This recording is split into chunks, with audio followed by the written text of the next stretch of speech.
সরাসরি হলদিয়ার ছবিটা এবার আপনাদের সামনে রাখি। প্রতিনিধি বিটন চক্রবর্তী আমাদের সঙ্গে রয়েছেন। বিটন, কি পরিস্থিতি এখন? দেখো মাধুরী, তোমাকে জানিয়ে রাখি যে কয়েকদিনের টানা বৃষ্টিতে কিন্তু কার্যত বিপর্যস্ত চেহারা হলদিয়া এলাকার। হলদিয়া পুরসভার যে 29টা ওয়ার্ড রয়েছে, সেই 29টি ওয়ার্ডের কিন্তু প্রায় সবকটি কিন্তু জলমগ্ন হয়ে রয়েছে। যে ছবিটা এখন ক্যামেরা পার্সন মানুষ দেখাচ্ছে, এটা কিন্তু একটি পাকা রাস্তার ছবি। সেই পাকা রাস্তার উপরে কিন্তু প্রায় 3 ফুটেরও উপর পর্যন্ত জল চলে গিয়েছে। শুধুমাত্র এই একটি জায়গা নয়, এই যে মুহূর্তে আমরা দাঁড়িয়ে রয়েছি যে ক্ষুদিরাম এলাকা নয়, তুমি দেখতেই পাচ্ছ যে আশপাশে যে বাড়িগুলো, সেই বাড়িগুলোকেও কিন্তু জল ঢুকতে শুরু করেছে এবং এই যে রাস্তা, সেই রাস্তার উপরেও কিন্তু জল ঢুকতে শুরু করেছে। এবং এই হলদিয়া টাউনশিপ এলাকাতে বেশ কয়েকটি শিক্ষা প্রতিষ্ঠান রয়েছে। ইতিমধ্যেই তার আবাসিকরা কিন্তু সেই সমস্ত হস্টেল ছাড়তে শুরু করেছে। এবং এই যে হলদিয়া পুরসভার যে 29টা ওয়ার্ড তোমাকে যেরকম ভাবে বললাম, সেই এলাকার যেরকম রয়েছে, তেমনি হলদিয়ার পাশাপাশি সুতাহাটা এলাকা, তোমার মহিষাদল এলাকা, নন্দকুমার, তমলুক প্রভৃতি এলাকাতেও কিন্তু একই রকম ভাবে কিন্তু জলমগ্ন হয়ে রয়েছে। হলদিয়ার যে সমস্ত সাধারণ বাসিন্দারা, তারা যেটা দাবি করছেন যে দীর্ঘদিন ধরে নিকাশি ব্যবস্থা সেইটা যথাযথভাবে না হওয়ার জন্য কিন্তু এই যে জমা জল, সেই জমা জল কিন্তু রয়ে গিয়েছে। তার উপরে নিম্নচাপের দরুন এই যে বৃষ্টি, সেই বৃষ্টির ফলে কিন্তু ভোগান্তি হচ্ছে সাধারণ বাসিন্দাদের। এবং এই মুহূর্তে দেখতে পাচ্ছি যে সমস্ত তুমি ছোট গাড়িগুলো আসছে, তুমি দেখতেই পাবে সেখানে কিরকম ভাবে তাদেরকে জল ঠেলে আসতে হচ্ছে। এবং এটি একটি পাকা রাস্তার ছবি দেখালাম, কিন্তু যে সমস্ত বাড়ি ঘরদরগুলো রয়েছে বিভিন্ন ওয়ার্ডের মধ্যে, সেখানে কিন্তু কার্যত একেবারে ভয়াবহ অবস্থা রয়েছে। হলদিয়া পুরসভা তরফ থেকে ইতিমধ্যেই বেশ কয়েকটি ত্রাণ শিবির খোলা হয়েছে এবং নিচু এলাকা যেগুলোতে বাড়ি ঘরে জল ঢুকে গেছে, সেখানকার বাসিন্দাদেরকে কিন্তু তাদেরকে ত্রাণ শিবিরে নিয়ে আসা হয়েছে। প্রশাসনের তরফ থেকে যেটা বলা হচ্ছে যে তারা সদা সচেষ্ট রয়েছেন যে সাধারণ বাসিন্দাদের যাতে ভোগান্তি না হয়, কিন্তু জল যন্ত্রণা এমনটাই রয়েছে, জল জমে রয়েছে, মানুষ বাড়ি থেকে বেরোতে পারছে না।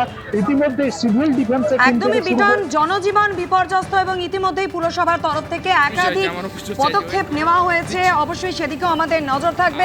ঝাড়গ্রামের ছবি আপনাদের দেখাচ্ছি। একেবারে বাঁধের উপর দিয়ে, ব্রিজের উপর দিয়ে যেভাবে জলস্রোত। দক্ষিণবঙ্গে অতিবৃষ্টির লাল সতর্কতা, উপকূলবর্তী একাধিক জেলার সতর্কতা জারি হয়েছে। টানা বৃষ্টির জেরে এইভাবে বিপর্যস্ত জনজীবন। ঝাড়গ্রামে একেবারে ব্রিজের উপর দিয়ে বইছে জল।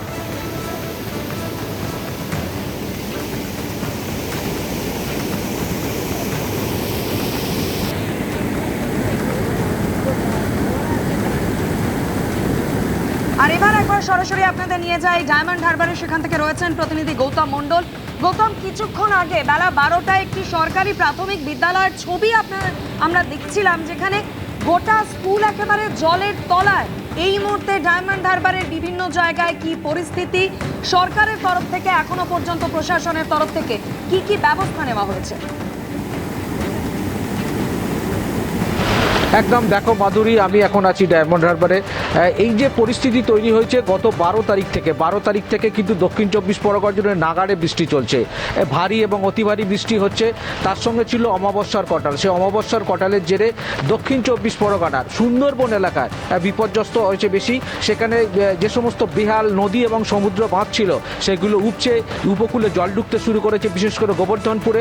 তার পাশাপাশি ডায়মন্ড হারবার পুরো এলাকায় গতকাল রাত থেকে যে নতুন করে নিম্নচাপ হলো, তার ফলে ডায়মন্ড হারবার পুরসভার 16টি ওয়ার্ড কার্যত জলমগ্ন হয়ে পড়েছে। আমরা যে ছবিটা দেখাচ্ছি, এটা ডায়মন্ড হারবার পুরসভার 11 নম্বর ওয়ার্ডের একটি ছবি, স্কুলের ছবি।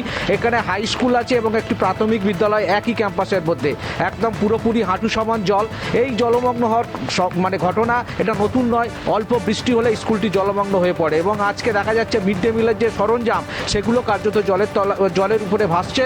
এবং পাশাপাশি আজকে স্কুলের পঠন পাঠন বন্ধ করে দেওয়া হয়েছে। এবং শুধু ডায়মন্ড হারবার এই রায়নগর স্কুল নয়, অধিকাংশ স্কুলে পঠন পাঠন বন্ধ করে দেওয়া হয়েছে, কারণ অতিরিক্ত বৃষ্টি হচ্ছে।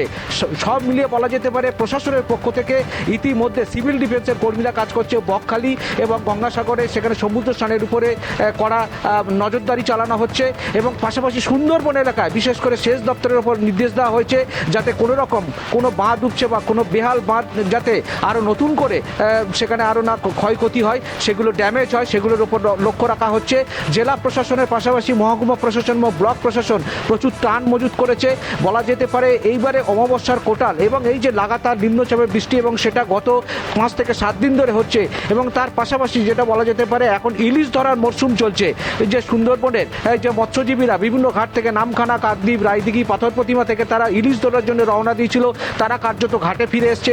আগামীকাল পর্যন্ত মৎস্যজীবীদের সমুদ্রে যেতে নিষেধাজ্ঞা জারি করা হয়েছে। মাধুরী, একদমই গৌতম, সেই ছবি আপনাদের সামনে রেখেছি। ডায়মন্ড হারবারে শুধুমাত্র একটা দুটো স্কুল নয়, গোটা গোটা এলাকায় এইভাবেই একেবারে জলের তলায় প্রশাসনের তরফ থেকে ইতিমধ্যেই সতর্কতামূলক ব্যবস্থা নেওয়া হয়েছে। মৎস্যজীবীদের সমুদ্রে যেতে নিষেধাজ্ঞা জারি করা হয়েছে।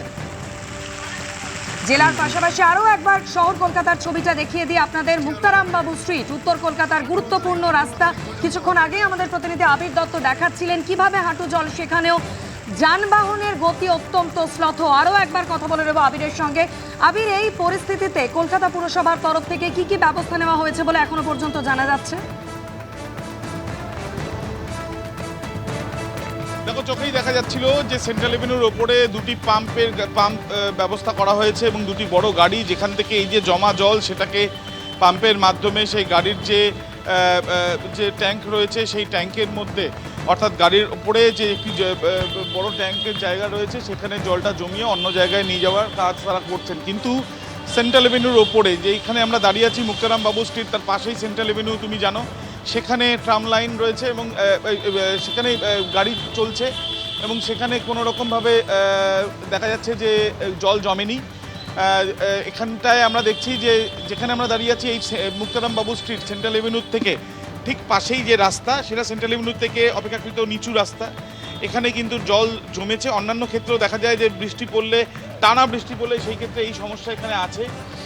এখানে একাধিক দোকান রয়েছে, যেমন সন্দীপ সাধুকাকে বলছি দেখানোর জন্য। এখানে যে গাড়ি চলাচল কমই করছে, যেগুলো করছে সেগুলো আস্তে আস্তেই যাচ্ছে এখানে, এবং সাধারণ মানুষ তারা ধীর গতিতে তারা এগিয়ে চলেছেন, এই জল ঠেলে এগিয়ে যাচ্ছেন। এবং এখানে বেশ কিছু দোকান রয়েছে, সিলিন্ডার থেকে আরম্ভ করে সেগুলো সব জলের মধ্যেই রয়েছে দেখা যাচ্ছে। এবং তার সাথে সাথে এখানে এই যে লাইট পোস্টে যথাযথভাবে তার, অর্থাৎ বিপজ্জনক রয়েছে বটেই, কিন্তু তার সত্ত্বেও এই টানা বৃষ্টি পড়লে এই জলস্তর আরও বাড়তে পারে। কতটা হেঁটে আসছেন জল ঢেলে? এই সামনে দিয়ে জিমে গেছিলাম, জিম দিয়ে জল জমে রয়েছে পুরো হাঁটু ওপর অব্দি জল। আমরা কথা বলছিলাম একজনের সঙ্গে যিনি জল ঢেলে আসছিলেন, এবং এখানে যে গাড়িগুলো একদমই যাচ্ছে পথ চলতি মানুষের যথেষ্ট ভোগান্তিতে পড়তে হচ্ছে, তাতে যানবাহনের গতিও যথেষ্ট শ্লথ।